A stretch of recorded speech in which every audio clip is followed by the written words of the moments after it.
Welcome back, everybody, to Through Blue Lenses. I'm your host, Alicia, aka Blue. Today I have Dave Hayter with me. How are you doing, Dave? Good, how are you? Good, thanks.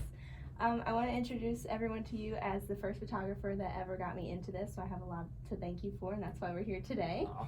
So, that being said, I want to ask you what got you into photography. So I started I was a musician for 10 years, and once I turned 29, I decided that playing guitar and trying to be in bands at 29 wasn't like really fashionable anymore. And I also stopped drinking, and guitar playing was less fun. So I tried to find something different as like a creative outlet and started painting. And the first 2 years of painting, I made more money than 10 years of music. So it was kind of a no-brainer to just keep doing that. After selling a few paintings, I was like, these paintings are gone now. If somebody asks for more, or another one or a duplicate, I either have to make one, or, which was hard because I was doing abstract artwork. And if somebody wanted different sizes, what could I do? So I was like, I'm just gonna get a camera. And the other thing too is I was posting my artwork on social media, and people were like, these look like shit. Because I was using a cell phone, and I didn't know how to light stuff. So I actually traded a piece of artwork for a camera, and then started taking pictures of my artwork. And once I started taking more pictures of things other than my artwork, I started enjoying it. Taking pictures of my son, taking pictures of just people doing random things. Candids were probably my favorite thing because you kind of just catch people off guard. And so then I started going out to see my friends play, band members that I used to play with, or my friends that are in different bands. And it kind of got me out to be more social. Mm-hmm. So then I just started taking pictures of bands and posting pictures of them, and then people started asking me hey, do you do can you take pictures of my family, or my pregnant wife, or this and this? And I was first I was I have no idea what I'm doing. I was I'll try it, and I did it, and then people started liking it, and people started asking for more. Then I started getting exhausted, so I started setting prices, and then it kind of just snowballed into a business. So, did you have any mentors that helped you when you were trying to figure out more about your lighting and stuff? Yes. Paul Prowitz is one of the guys I really looked up to. I met him before I even picked up a camera. I think I got caught in the stream of his social media marketing, and that's how we became friends. Because I think in 2009, I just got a friend request from him, and I was I don't know who this guy is, but I was okay.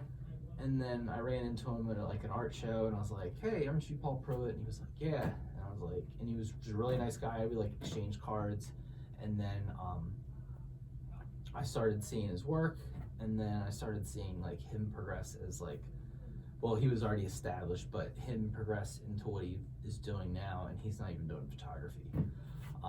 But him, as far as photography and technique, but more of quality of life is what I kind of look up to. He's successful at starting businesses, and he's successful at reinventing himself too. And that's one of the things I learned, that just because you do your job, just because you have a passion for something, you can always switch to something else. And it's kind of relieving, because I used to feel I was surrounded by a lot of people that were always your job is going to be your life, and that's going to be your identity.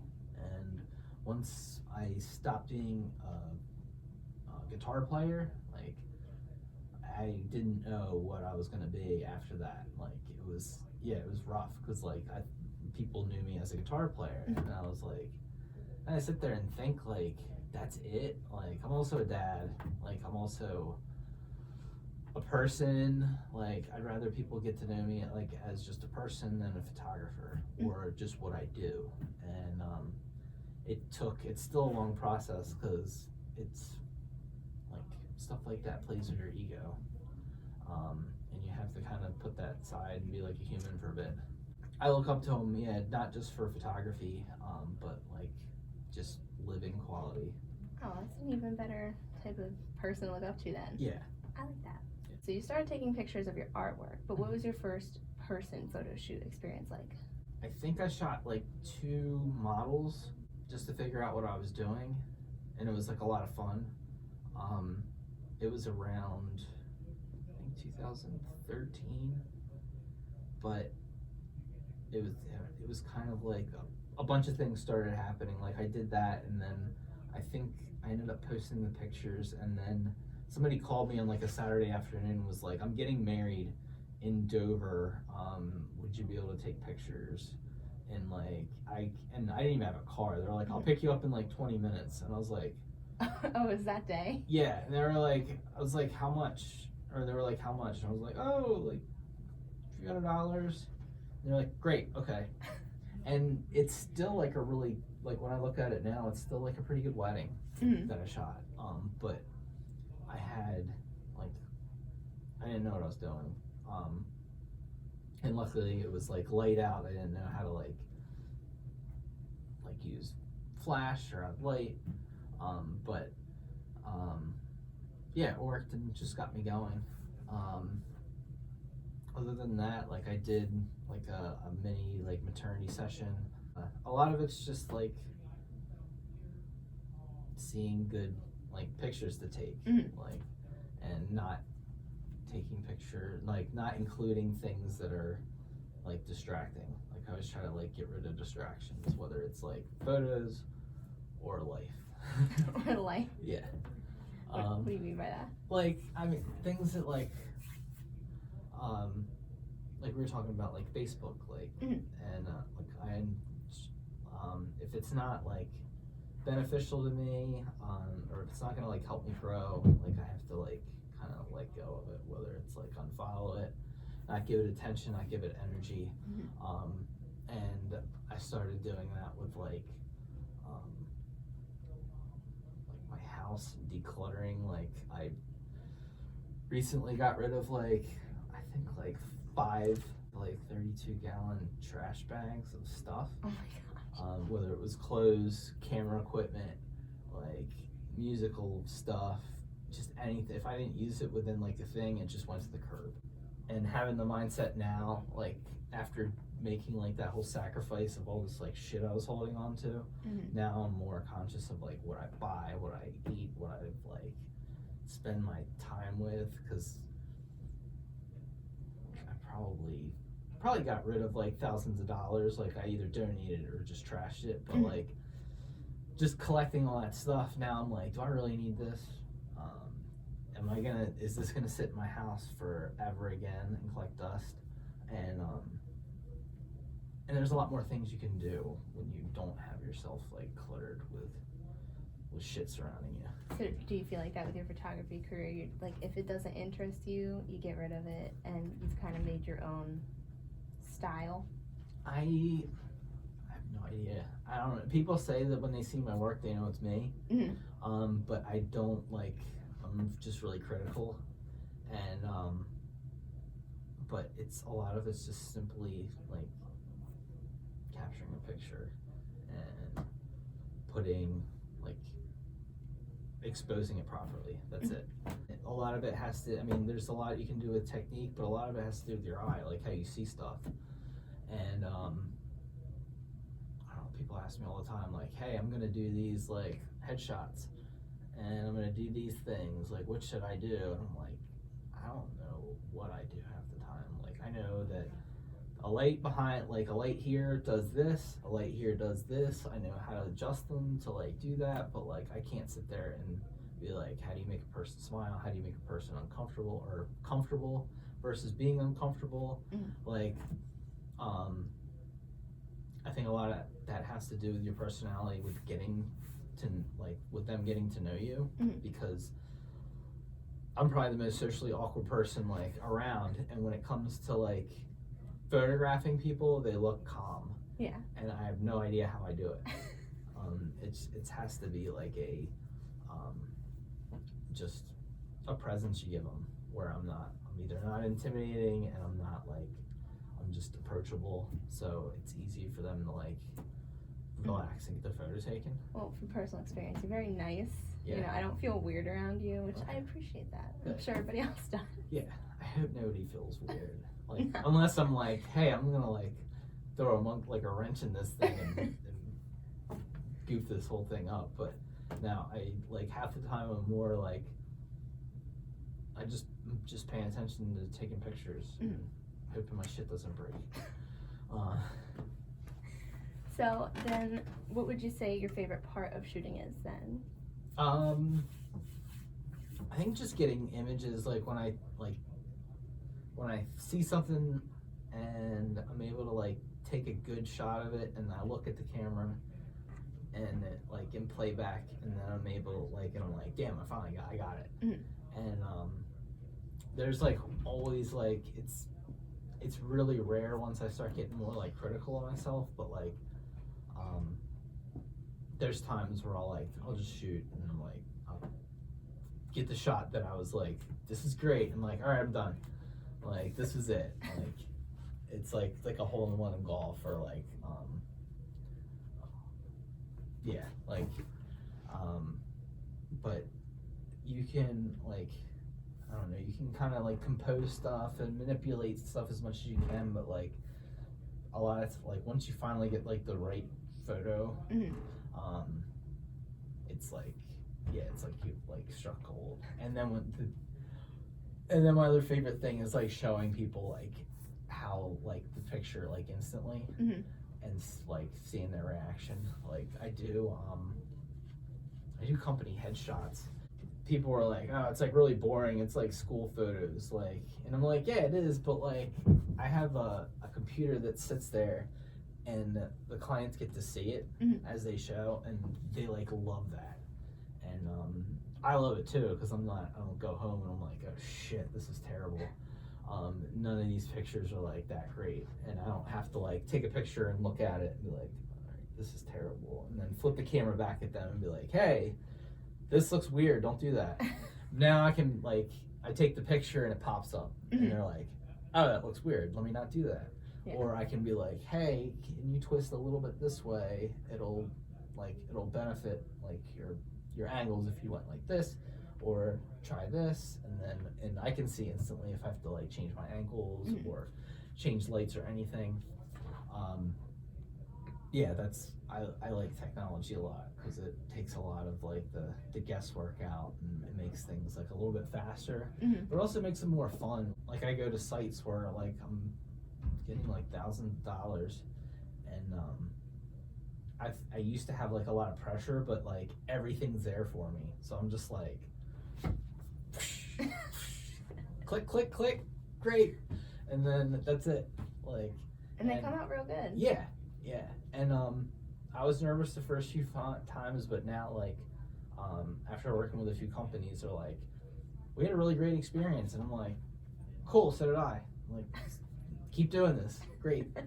And yeah, it's fun. I enjoy it. Like headshots are probably my favorite, just because it's kind of challenging, because like this is all you got. So you have to like just get like the best version of them from here up, and yeah, it's pretty neat. So you said that you like your headshots just because it's different for you to work with, but are there any shoots you've done in the past, or something that you get really excited about when people bring it up, the idea? I like their creative stuff. Like if I can get this together, like if I could just get paid to do nothing and play with my camera, and I could like do like elaborate like stories and like photoshopping stuff and making like creations, like the flying chair picture that we did. Those would be cool. Like when somebody comes up to me with an idea that's like, hey, like I want to like tell a story with like images, like, and I'm usually psyched about that. Like, I have a friend, Sabrina, she's in Lancaster, and she's a really good photographer, really good model, and does like all these, creates like these headdresses and all their outfits. And like every time I shoot with her and like her friends, like all I have to do is like click. But like I wish I was able to like come up with like visions and ideas like that you do. I typically just take pictures, and like when I create like the art pieces, I throw a bunch of stuff together, and then all of a sudden like it makes sense. And then other people like see more into it. Like I'll like put something up, or like when I do art shows and like those art pieces are there, people are like, oh, I see like all this stuff that's behind it, and I'm like, really? I just went around the store and took pictures of a bunch of clocks and then photoshopped them into a person that looked like they were sleeping. Like once after I made it, I was like, damn, like this does make sense, because like I have like a really like it'll like bring out like something, but like I have to see it first before I'm like, oh, like let me generate feelings. There was no intention that I'm gonna create this piece that's based on this feeling. It would be cool, but it's not in me like to do that. I usually just like make sense later or bullshit it later. And that's the thing, like it's whatever, like it can come different, it can be one way or the other with art. You can make sense out of it afterwards, or you can try to make sense out of your artwork, or with your vision using art. I wish I had it both ways, because the orchestration and execution of stuff is like a lot easier when you have like a plan. When they're like, oh, we're gonna build a set, we're gonna do this. Like, meanwhile, I'm at home like on a computer, like, damn, I should have taken this out of the frame, or I should have done this and done that, and I'm photoshopping stuff out and doing things like that. So it's I've started to learn to kind of like look at stuff without the camera first and then do it, but my instinct is just to take pictures from the beginning. They look good, and I feel like it's kind of cool when you do, like you said, you like to look at people's reactions to the picture. Yeah. Do you like it when they pick their own story to it? Does it make sense to you that Yeah, way? yeah, because it's neat to see what other people see in your work, and then it kind of it's influential to like me, like continuing too. I was looking at photos from somebody else that posted, and I think they said something about one thing, and I was editing wedding photos, and I'm like, well, like I was sitting there thinking about what pictures that my clients previously bought, like as far as how they were framed, how they were cropped, how they were shot, like which ones were black and whites chosen more, were colors chosen more, were more reception photos chosen more. Like I sit there and think about like what were like the money makers like from the past like year, and it's different between every person, but like it helps you keep in mind like when you shoot like what people like are attracted to. Yeah, that makes sense. So you have a lot of good photo shoots. Do you have any horror stories from your past about them? No, I've never really had like a horrible shoot, other than like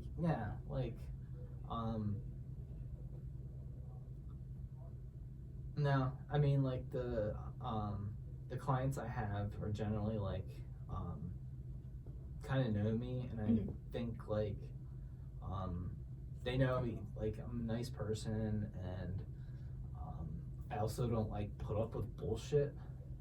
So and that's, I mean, I kind of advise that to everybody, like you can't be like a people pleaser to everybody, like, and I think people know like before they even approach me, they're like, this guy's not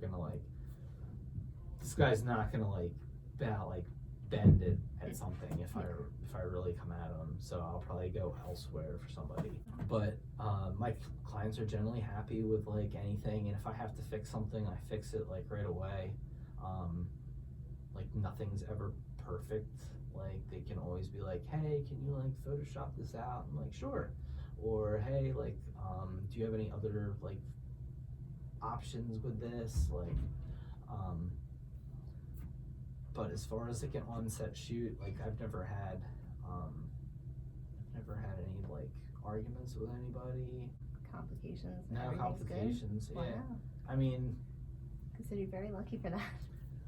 I mean, it's a lot of it's like I don't try to put myself in situations that I'm like, I might have a problem with, because generally like you talk with a person before you like shoot with them. Mm-hmm.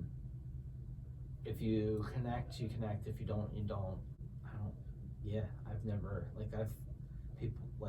I know people have experienced like bridezillas and stuff like that, and I haven't. Like, I mean, I've experienced like stuff go down at weddings where like the bride was like pissed about something not happening right, but it wasn't my doing. Like I was just there to take pictures, and like I'm usually the one that's like the calm like person that calms people down, and it's not like all I do is like distract them from it. Like, Wow. hey, like let's do this while this is like going on. Like I know the whole place is on fire, but and you're pissed off. Let's just go over here for a second.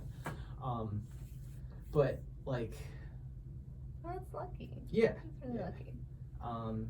but I don't put like expectations on people. Like people know what like before they go shoot with me, like they're like what to expect. Mhm.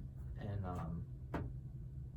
like I'm basically just gonna shoot and try to come up with the best idea I can with the person. You talked about your type of persona that you feel like people have when they communicate with you. Is there something you've learned specifically that's helped you better communicate with models and people around you?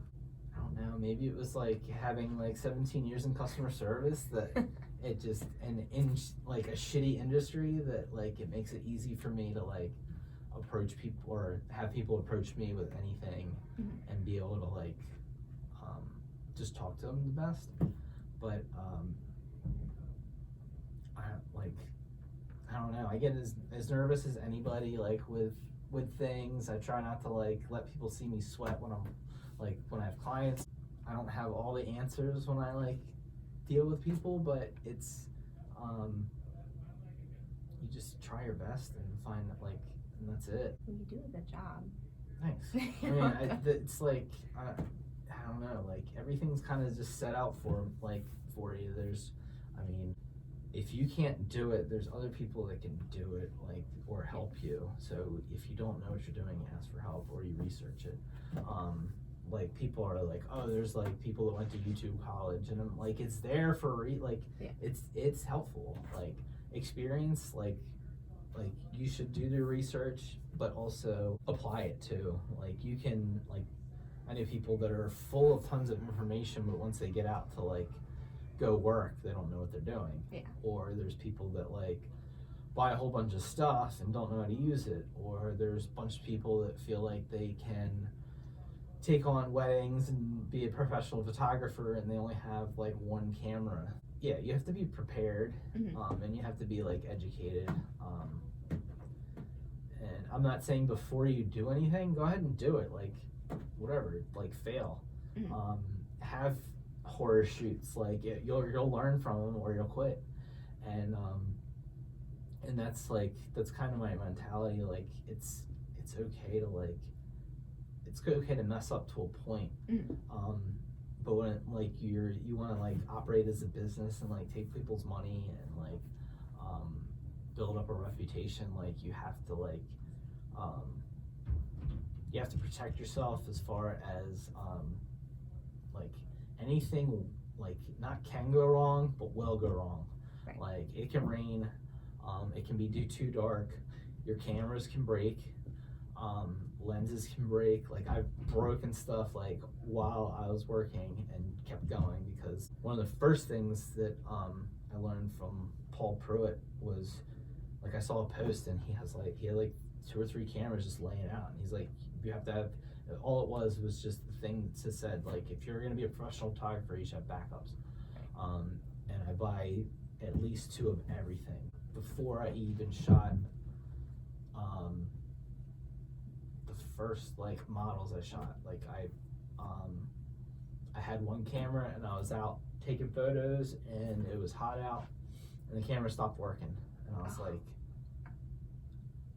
I'm shooting these people like in like 4 days and this camera stopped working. Like I can either tell them like I can't photograph you, or I can go to Best Buy right now and get another one, just in case this one doesn't work ever again, or if I have two, I'll have a backup. And from then on, I always like worked with like two, or now I have like a shitload of cameras. I kind of have a problem now, but okay. It helps. I mean, after a while, like you can either sell them off or you can keep them, or like things that I do is I'll like I have equipment for one type of photography and equipment for another type of photography, and I can go to my studio and start shooting, and then I can go in my car and grab a bag and go shoot like real estate stuff. And then I can, with like minimal packing, like go shoot a wedding. And it's a lot easier to do that. Plus, like I don't have to worry about like I'm gonna shoot a wedding with this camera, and then tomorrow I have another wedding, and I have to make sure I pull out the cards of this one and do this, and not worry about like, I don't know, how everything, like if anything like falls in together, like I can just, it's so much easier just to like grab a bag and go shoot something, and then grab another like bag to go use it for stuff, because it kind of separates things, especially because I'm one of few photographers that does a little bit of different, does a variety of stuff. So being able to separate like my gear helps me keep it like presented differently. Is that something you'd suggest to all photographers? Besides being prepared and having things separated, do you have other tips that you'd give people when they start out? Shoot a lot, and I would say shoot for free as much as you can until it gets uncomfortable, because there's so many people I know that just look like see dollar signs, and like I never stepped into this for money. I'm making money because I have to set a value to like what I do, but one of the reasons why like I have a value of my photography is because I like taking pictures, and if you want me to take pictures for you, you have to pay me for my time to take them for you, because like if nobody asked me for like to take pictures for them, I would still be taking pictures right now. That was one of the things, like and at some point I might get tired of taking pictures, but right now like it's the most like instantly gratifying thing I can do, as far as like creativity. With music, I was like, this is great, I can make a bunch of noise with my guitar. People like get impressed when I like play really fast and like make loud noises, but I have to do it over and over again. And then if I make a song, I have to go to the studio, and then I have to do the same track, like I have to do line after line over and over again, and like one song could take 8 hours to record, and it drives me nuts. Once I started doing art, I was like, took like fucking like like a pen or like a paintbrush or whatever, and as soon as I did this, I was like, that's there, I don't have to do it again. Like with music, I have to do that every time somebody wants to hear what I created, and once I did that, I was like, I created it, it's done. And then once I did, then with photography, like I don't even have to like take a pen, I just have to look at what's there that like is creative to me, take the picture, and I can always, and with digital photography you can always manipulate it, you can change the color, you can change so much with it, and it's so much more like expandable than just painting, because you can take an image and expand it to like so many possibilities. Yeah, once I started doing that, I was like, that's amazing. And then you can either, like, the way you can manipulate your image is, there's so many different ways. Like, you can, before you take the picture, you can change it, or after you take the picture, you can change it. Like, it's like you get so many different chances with something, and that's what I like about it. Mm-hmm. You do bring a good creativity to it. So you've done a lot of things with people who've had surgeries and people who have been recovering from any type of addiction. Yeah. Why do you do those? What's your story for those? I guess last year, I'm in recovery. I've been sober for over 9 years. And, Congratulations. Thank you. And a lot of it has to do with like ego. And I think over last year, I kind of got like real cocky and wasn't like being helpful. And I don't know until like afterwards, like months later, I'm like, damn, I was a dick. Like, just like, because you get so self-absorbed either in your business or like with me, it's easy to get like wrapped up in like work, my son, paying bills, surviving, and then you get kind of like animalistic where you're like, I don't want to help anybody. Like, I need to survive, so I need everything that I have to hold on to and make as much money as possible and fuck everybody else. Like, that's the way you can. It's easy to get that way, especially if you have like just selfishness issues. But I'm like, being in recovery, I help like photograph like recovery organizations like for work, and that holds me accountable for being like sober, but like me being like a good human, it doesn't really help. And then every once in a while I hear like somebody's success stories or somebody overcoming something, and I'm like, damn, man, like, I don't have any excuse like to be a dick, or I don't have an excuse to be like this lazy or something, or the situation I'm in right now isn't that bad, because I can feel like the world's gonna end if something bad happens. And now, like, once I'm like out there like helping other people that have went through other stuff, or just listening to other people, like, my problems are just like are laughable. Is it just a good humbling technique for you, and you get the chance to help other people and not just focus on your own art? Do you like? Yeah, I mean, a lot of it's getting to know people that that went through stuff, because a lot of people, like, either, especially with addiction, like the negatives publicized a lot, and a lot of people publicize that they're like helping, but nobody's really listening to the person themselves. So giving them like a voice to like talk about like, this is where I was, this is what I did, this is what happened to make me change, and this is where I am now, is like good and inspiring for other people. And I think one of the first few people I shot were like pretty new, but like also having them do that, like the way I do it now is like, you submit me a story and then I'll take your headshot. So they have to like commit to putting pen to the paper, and a lot of people don't really take a step back and talk about their journey. They're just like part of it. So being able to rewrite your journey down up to the moment that you where you're at is like a therapeutic experience itself, because some people are like, they forget where they come from, or they forget how far they come, or they're upset about like where they're at, and then being able to like kind of reflect and see where they're at is can be rough sometimes, because like when I'm done like this project, like I'm gonna share my story and I don't want to do it. But I'm going to, and I know a bunch of people that they want to do it, but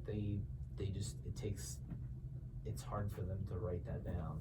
Like everybody I know that has, I'm like, and I read their story, I'm like, wow, like, and it does help me look at myself, and I'm like, damn, I don't have it that bad, or I can relate to that person. And I didn't want to like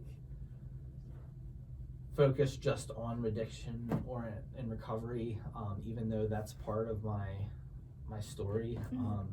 Like there's people that could suffer from PTSD, just whether it's from like the military or just living like in like the environment they're in.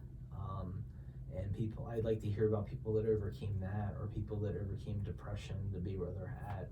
There's people that, like my buddy who's like been sober longer than I have, he's like a cancer survivor. So he went through like, he beat addiction and is like still sober, and then it's like, here's cancer, like deal with this too, and he like, and he's dealing with it, like I think that's an awesome project.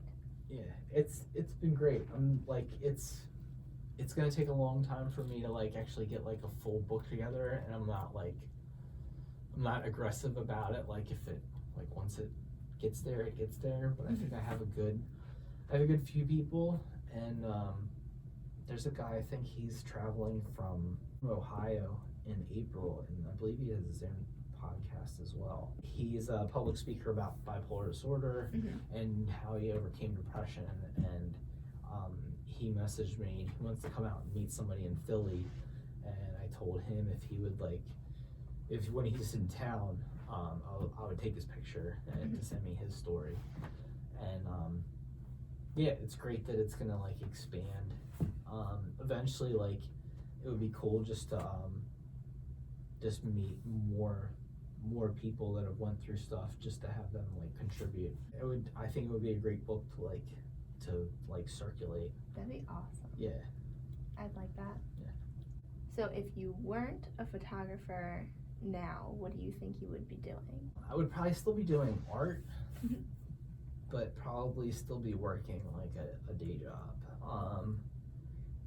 There's nothing I found that was able to like advance me as fast and as securely as photography.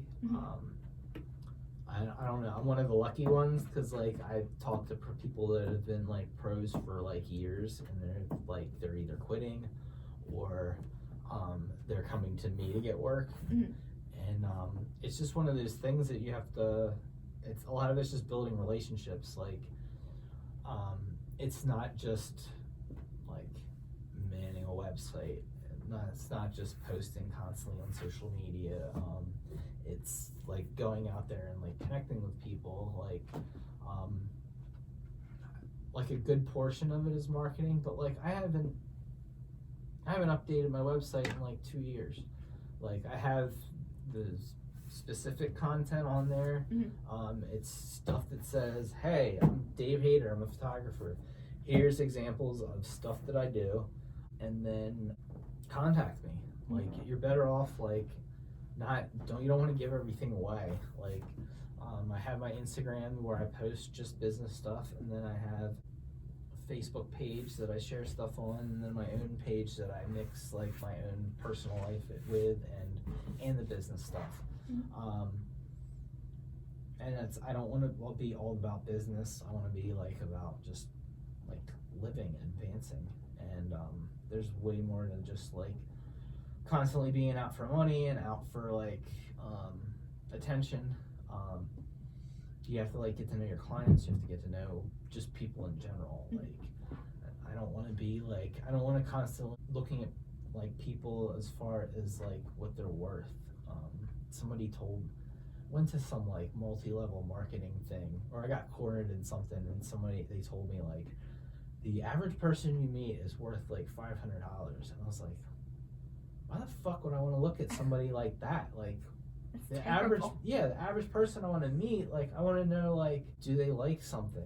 Do we like the same food? Do you drink coffee? Do you I mean, eventually like if you need my help, I can help you, but like I don't want to be like, I see money. Like, no, like, is there a way I can help you if you need me? Like, that's a lot of it. It's service more than anything. Like, that's what, like, business owners do. Like, you're in the service industry. When, as a photographer, I'm in the service industry. Like, how can I help you with pictures that I take? Being like out there, as far as like it's hard to go out and socialize because I don't like really socializing, but like just being a genuine person, like whether it's like holding a door open for somebody, like petting their dog, like looking at their dog, like it can lead you in so many different like ways, and like everywhere I go, like I'm like, yeah, generally everywhere I go, like if I'm out in public, I usually see somebody I know. And it's usually a good experience. It's not like somebody's gonna drop kick me or stab me. So it's kind of a good sign that I'm not like an asshole. Yeah. So that kind of, if somebody sees me and I say hi to them and then it was somebody else, they'll be like, oh, they said hi to that person, that guy's probably a nice guy. And then it just kind of expands into things because people like will message me and be like, hey, I know you know so-and-so, like I'm looking for a photographer. Like I didn't even like say hi to that person, I didn't talk to that person, all I did was say hi to the person that they know. And that's all you, like, that's all I had to do, like, was just show up and like be present in life. That's a very small interaction. You get something pretty big out of that. Yeah, and it's happened, a lot of my stuff goes from word of mouth, but a lot of it has to be like, you have to be present. Yeah, I do advertise to try to get people in the door, but like most of the stuff, people just start, like, get to know me through either other people or through seeing my work. Cool. So I've come to you many times for some advice because on a female model's perspective, it's sketchy going out there trying to find people. Oh yeah. Oh my God. Yeah. Do you have, I'm sure you've heard plenty of stories, you've heard some of my stories, but do you have advice for other models and people starting out and maybe ways that other photographers can not be so creepy? Yeah. For one, another guy that's like a huge influence for me is a buddy of mine, Joe Hodnott. He's an insane photographer. He has like a long career of like wedding photography and can pretty much photograph anything. He has a big display of like underwater photography too. And he's really knowledgeable, but after his wedding career, he worked for years photographing for this company called Barksdale, which does like school portraits, and he does like senior sessions. And the first time I shot with him, we shot with another model, and like he opened the door to like with lighting for me, but also posing. Like I listened to him like direct to two models, and he, like, from him working with like kids, you have to pose them and not touch them. And that's the one thing like I stand by. Like you should be able to direct somebody. Learn how to direct somebody without touching them. Like all you have to do is like, can you tilt your head this way? Can you move your hips this way? Can you make a T with your feet? Can you square your shoulders on that? There's so many different examples that you can follow, like without having to touch somebody. That shit is annoying. Yes, hearing people do that. If you ask, like, hey, is it okay if I like move your shoulders or whatever? If you tell them ahead of time, that's cool. But like, that's usually like the last resort. Yeah. Sometimes you can be like, can you, like, my biggest thing is like hair. I'll try to get somebody to like pat it down, and I'm like, can I fix it? But usually I'm not even confident enough to like to fix a stray hair. Like usually if I wet my hand and then I go like that, it adds moisture to it, it makes it more fucked up. So like sometimes I'll try to like, I usually try to give it to like put the control in the client's hands as much as possible before I pull out my phone and be like, you see this shit, like how can we do this? The other thing is like just be a pro. I mean, if you're messaging somebody and saying you want to like photograph them, like have work ahead of time to show them like how you do stuff. I mean, if you're a dick to your mom, that's another thing, but like treat everybody like it's like you're talking to your mom or grandma. Right. Or what was the other thing? Don't say anything to anybody that you wouldn't want somebody to say to you in jail. That's a good example. And it's just treating everybody like equally. Like, I'm not a person that does like that much boudoir, nude photography. Like, it's something that I'll do if a client like requests it and I have a portfolio of it, but like I don't message people and be like, yo, do you do nudes? Like, it's something that I don't want to like market. Like, if I can't post it like uncensored on social media, I don't really want to do it, because I want the largest amount of like attention from clients. Yeah. To where I can be like of service to anybody. And the thing with photographer, the big thing is like you got to build a reputation before you start shooting like stuff like that. And it's just a lot of the people that don't do that and have bad reputations ruin it for photographers that want to take it seriously and do it.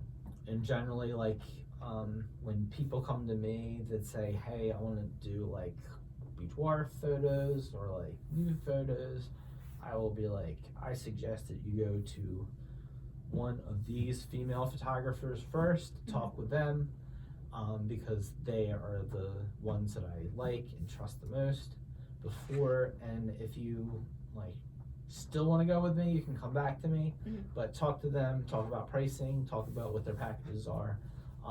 And if they still want to shoot with me, they can shoot with me. That's a really nice way to go about that. Yeah. I can't tell you how many people will message me and say, hey, you do nude photo shoots? Yeah. And they don't introduce themselves. Yeah. I'm pretty sure you have a much better formal way of speaking to people. You have to be way more personal when it comes to like photos like that, because you're putting a model in a very vulnerable situation. That's the other thing too, is like if you're working with somebody, try to avoid working alone. If you're a model, I would suggest, like, if I could afford an assistant, I would have an assistant all the time. Whether they're getting coffee, fixing ruffles, whatever. If I had somebody with me at all times, it would be great.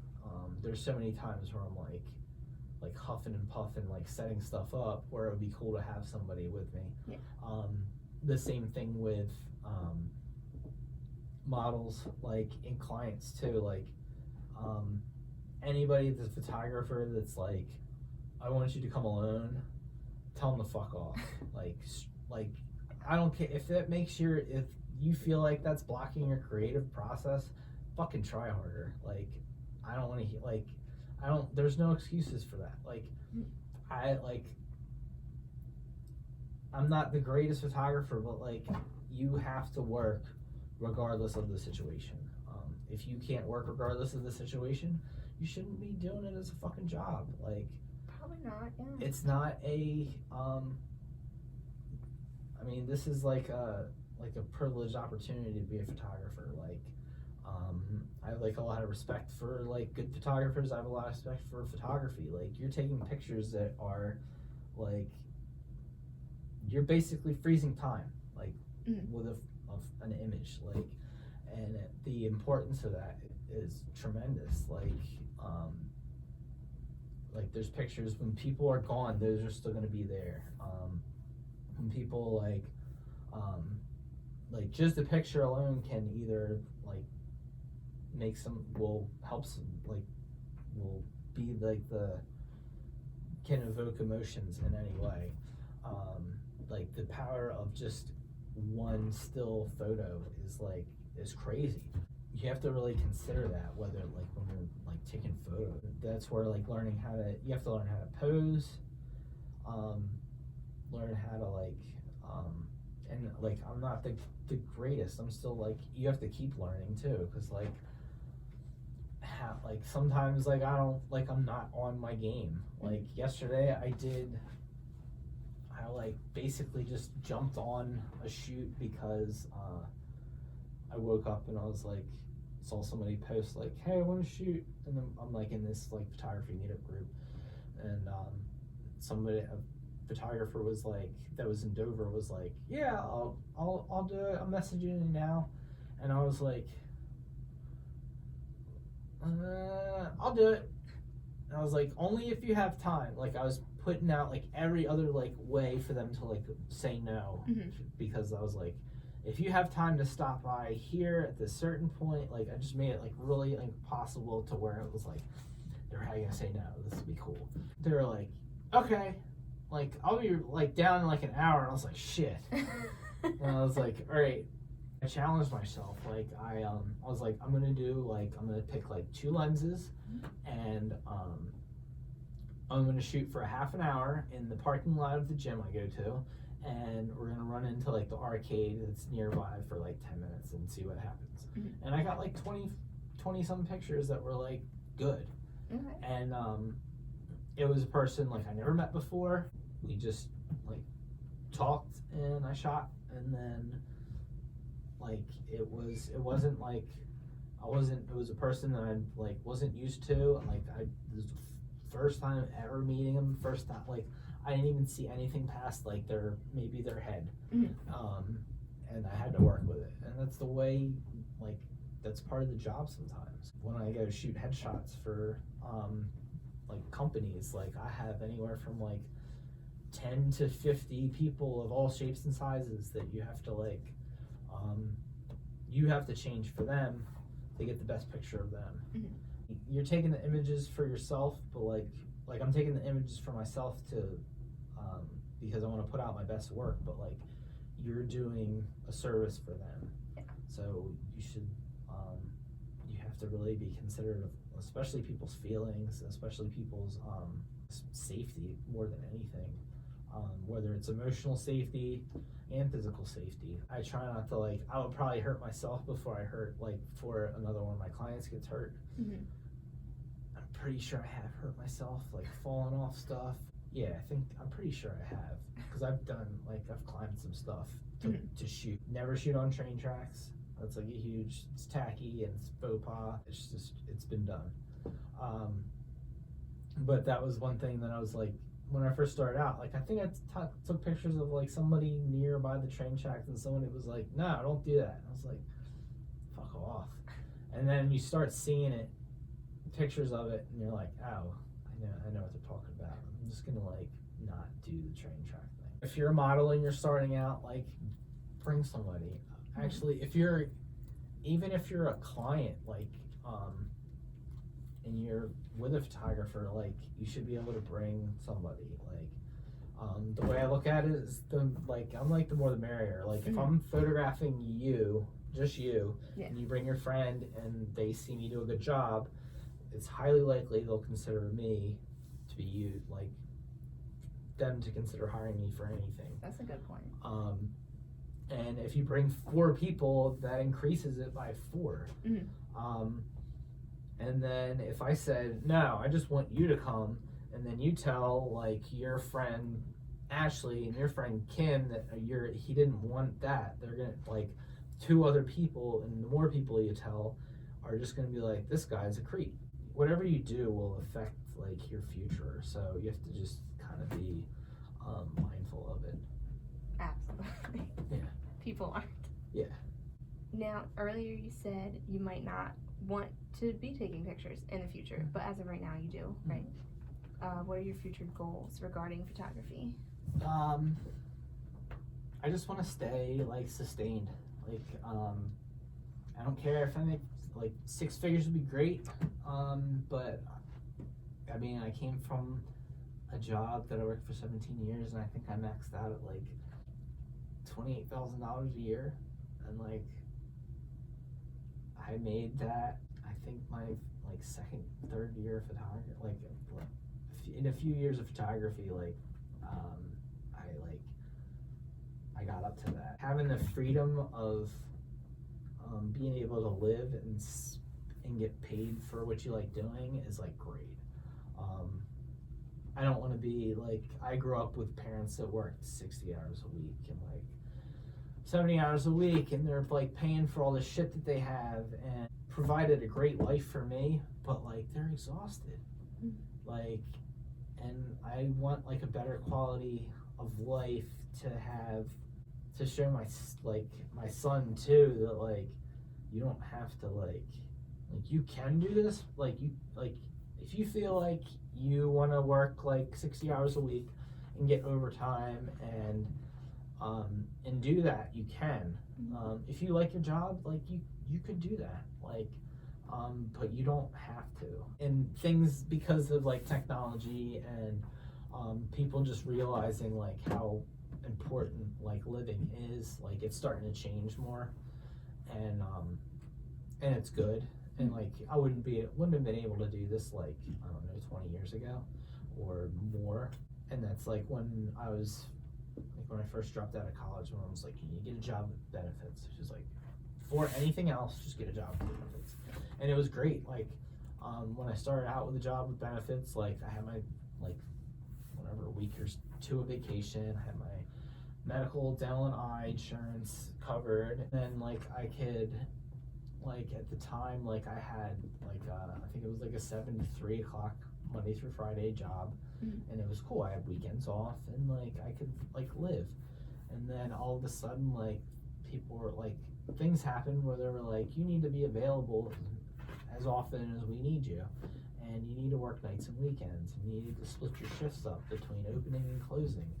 And they're basically saying, we want you to make our job your life.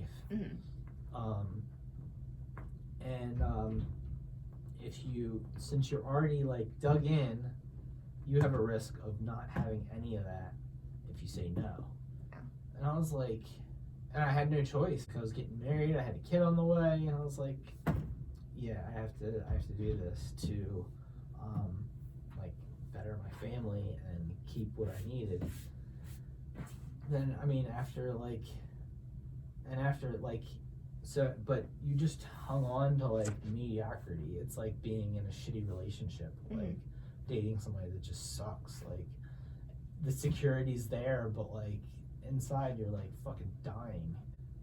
And your family sees it. Like me, when I get like upset, I just do the bare minimum and just go through the motions. And then before that, like when I was like drinking, all I did was just get wasted when every opportunity I could, to just fill the hole that I wasn't doing like shit with my life. Once I found an outlet that started eclipsing the job, I made a decision to just kind of roll with it. And it wasn't something like, I know people that are like, I just woke up one day and quit my job and decided to like jump right into stuff. And like, no, I've like hung on for like 3 or 4 years, just doing that, doing both until like it got, like I just do things until it becomes uncomfortable to where I need to make a change. I try not to like break things off completely unless it's like completely necessary, because like I'd rather like part like civilly than just switch impulsively. As much as the crazy shit I've done, I am a rational thinker, and usually when I do make like a big drastic decision, I've like weighed every opportunity out, and I'm still going with it. But yeah, it made like after a while it just made sense to like to stop being like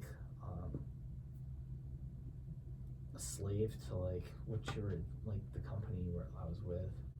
I think I told my boss from like the first year I got hired, I was like, dude, I don't want to be like you guys. Like, you're here all the time. You have a wife and you have a kid, and we see you more than them. Like, I don't want that. Like, I'm gonna basically like surrender it and be like and do what I can, like Mhm. to keep my benefits and to keep like money.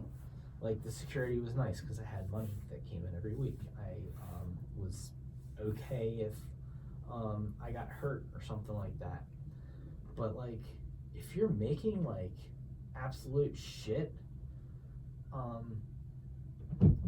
you're just dragging along. Like you can't advance. Like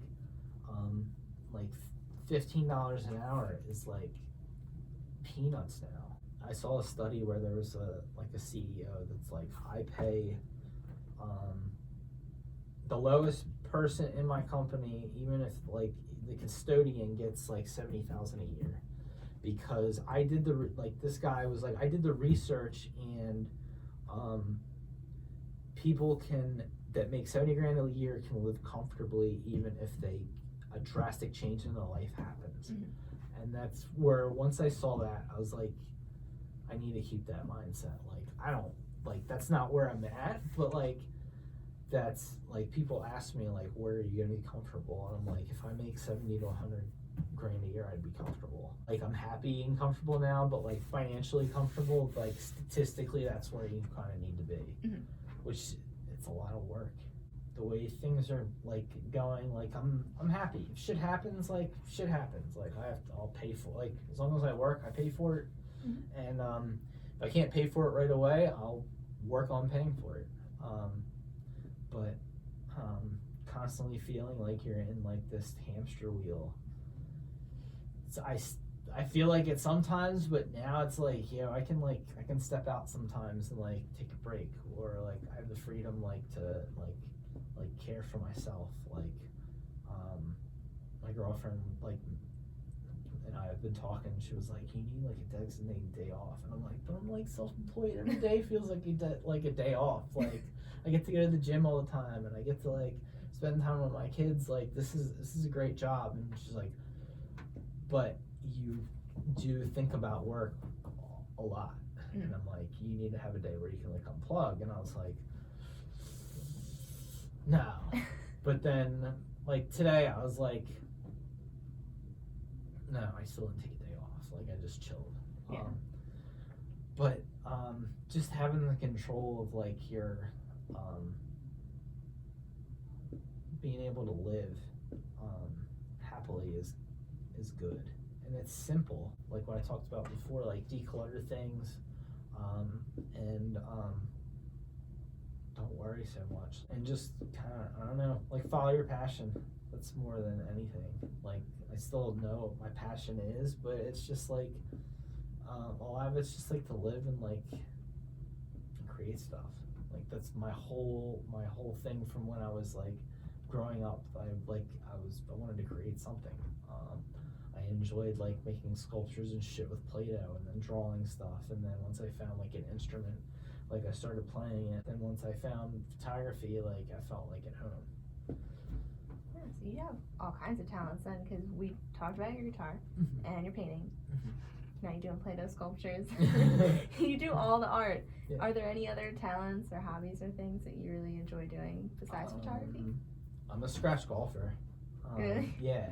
That's, people are like being able to like tell people like, or like go out to like a golf course and like break 80, like Mhm. it's like riding a bike. It's kind of surprising, especially having like sleeves and tattoos and like a bunch of shit in my face, and ear gauges. Like it's a fun surprise. Like the people that don't really know me, they're like, oh, he's a photographer, oh, he's creative and an artist, and like, oh shit, he just hit a golf ball 300 yards.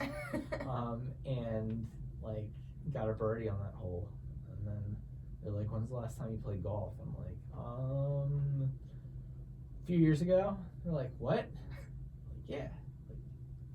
It's pretty impressive. Yeah. And that's like the last time I played, I think with my dad, like I shot like a 76, and it was the first time I played in like a full round of golf in like 5 or 6 years. And I still go, like, I like to go and like hit golf balls at the driving range. Mhm. But yeah, I don't have the time to spend like 4 hours playing a round of golf. because Mhm. I'd like to, and eventually I probably will. Mhm. And that might be something I'll do like on my designated days off. There you to be go. Like I'm gonna take time out to go play around the golf. Like I'm lucky to have like be in like the position that I can do that now. Before it was like I have to work I have to work all the time, and I have to make sure that if I'm not working, that I have to be able to take my son on and off the bus, and I get to choose to work. Mhm. And I get to choose to like make my hours and plan out my things. And before it was like, I think last year I was struggling. I signed up for Grubhub. I signed up for what was it, Postmates. I signed up for a company that takes pictures of food for Grubhub. Wow. And I was doing everything I could just to get income in, and I survived. But like it was like there was days that I just spent all day at the gym being like, this is all I can do because I don't want to spend any money. And now I'm like my whole week's booked up this week, and then like the following week, like I have things, and then the following, and I have like I think at least a wedding every month for like till the end of the year. And it's not just for me, it's for like other photographers. And that's the other thing too, is like this year, like I kind of surfaced more to like create relationships with other photographers, and that's taken me to Los Angeles. I photographed a wedding in Los Angeles Oh yeah, I saw with a that. company. There's a photographer that I shot a wedding for a couple like last week, and he was like, I'm gonna get you from now on. And I was like, cool. And it's a lot of this just being a decent human. Like before I was like, oh cool, another photographer, hey, we don't need any more of you guys. But now like everybody's on different levels, everybody photographs differently. Not everybody's your client either. Like I don't want to take on I don't want to photograph everybody or everything. Being able to like take things and send people different ways to other photographers that I trust, and like or people that like and that's for I also teach photography too. And that was another thing. Before I was like, I'm already teaching photography, so if you guys are having a meetup, like you guys can talk about all you want, but unless you're not paying me, if you're not paying any money, you guys can go fuck yourself. But now I like got to like, it's okay to share information, because if you share like your experience with other people, eventually people like, I actually got people to teach that pay me to teach from telling them things because they want to know more, and it's the way I explain it, and it's a weird like. Yeah, it's a weird trade-off. Like, you don't want to give everything away, but like you want to be helpful. It's a sample. Yeah, my problem is I don't know when to stop, but people still want to know more. Like I could tell, like you can tell people like how to drive a stick shift, like from words, but unless they have like the experience and somebody sitting with them and like, no, don't do that, and don't do this, do this, and having the hands-on experience of doing it is a lot more beneficial. You can tell me something 60 times, and if it's not in front of me to apply it, I'm not going to do it right. All right. Well, you have been all over the place. It sounds like you're living the creative dream that a lot of people chase. That's what a lot of people have told me. I mean, it's not like extravagant. I'm still like, I'd say at poverty level, but the fact that I'm like free, I wouldn't trade that for like a $70,000 a year job, just working till I died. Because I don't know, you just really can't like, you can't experience life like properly without, I don't don't know, it's being away from working. Like, it's not all about work, with life. And I know a lot of people that talk about it, like, I know people that say my work is my life, or like my company is my life, my business is my life, like my business is me and that represents me. And I'm like, what if that's gone? Like you're gonna have a real reality check and be like, damn, I have nothing. Like, and that was the one thing that I like. It took me a long time to be like, to find out like find my own identity past like what I thought defined me. And a lot of it was just hearing people being like, I lost my job, I don't know what to do with my life. Or people be like, I work so much that I forget to go to the bathroom and I have to pee so bad. And I'm like, are you serious? Like, you're that focused on basically merit of people like blowing smoke up your ass saying you did a good job because you're working for them, like that you forget to like take care of yourself. Like, you're literally ignoring your own body to make somebody else advance, honestly. And I don't want to get like, I don't want to get that, like, that's too extreme for me. Realizing that was just like kind of put me on a thing to be like, it's okay if things fail. That's the big thing, is being able to accept failure helps you kind of like take more chances at everything. Like, go, like, I don't know, I tried martial arts before, and the only reason, like, and it was a great experience. Before I would be like, no, I'm not doing that. But like being willing to like try different stuff is yeah, it's great. Like dancing, like I actually want to get into like learn how to dance because I suck. And just learning the fundamentals of dancing. And I didn't realize that I need to learn how to dance until like I tried. I tried martial arts first, but I also tried another like form of martial arts that was modern jiu-jitsu, which incorporates like boxing too.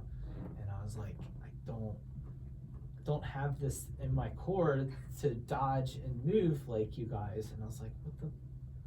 And somebody was like, if you can dance, you can box. And I was like, I can't fucking dance. I was like, I need to learn how to like dance for me to like be comfortable in this type of like environment, to be able to like move when you tell me to, and be able to instinctively move after. And I was like, it's a whole different development of your body that you have to learn, because if you're not used to moving your body in a way that people dance, you, and especially at my age, like you have to like redevelop it again. And it sucks because I hate doing like leg stuff, and I hate doing like curls and like not curls, core work. Oh yeah. And I have no idea what I'm doing. So now, like, yeah, you just brought that up. I need to like consider finding ways to dance. And that's the other thing too, is like, I'd like to, if I learn how to dance, I could be more like comfortable in social situations. Like being able to talk is one thing, but when other people dancing and you're just standing there like a turd in sneakers, you don't like, you feel awkward. And then because you feel awkward, you get more awkward. Yeah. And then if you're nervous and stuff and you try to dance, you look even stupider. And that's usually me. Like, I'm just kind of doing this like safe space shit like all the time. Move? Yeah, or I'm just kind of like bobbing. And I like, once you're already like like once you like have the anxiety already established, you can't break out of it. And it's confidence. And if I don't have the confidence in it, like I might as well just either sit down, or now I'm just kind of like, let me try to like move in with it and get used to it, but you're just constantly like, yeah, uncomfortable. It's okay. You're not the only one. Yeah. A lot of people do that I know. move. Yeah. And but a lot of it's just getting experience to not have the anxiety like when you like do that, because I was afraid of public speaking. I still suck at public speaking. When it comes to like I can't do videos where it's like, all right, take one. I'm like, hi, I'm David Hayter and blah. I'm done. I can't do it anymore. But I've gotten better at like public speaking. I've got better at engaging with people. So all of it is just a process of like development and learning and growing. That's it. Well, Like, once you stop learning, you start dying. So yeah, I can see that. Yeah. Well, you certainly have a lot of things that you've come from and you've learned through your whole process. That's definitely an inspiration. You helped me get where I am, so I really appreciate that. Yeah. If anybody wants to check out Dave's work, it's David Hayter on Instagram and David Hayter on Facebook as well, right? Yes. And Well- DavidHater.com. You can just Google me. Yeah. Just Google Dave Hayter. And I pop up. And he will be up on our website as well if anyone wants to find that. Thank you for being here today, Dave. Thank you for having me. You're This is fun. welcome. And I'll see you guys for our next episode.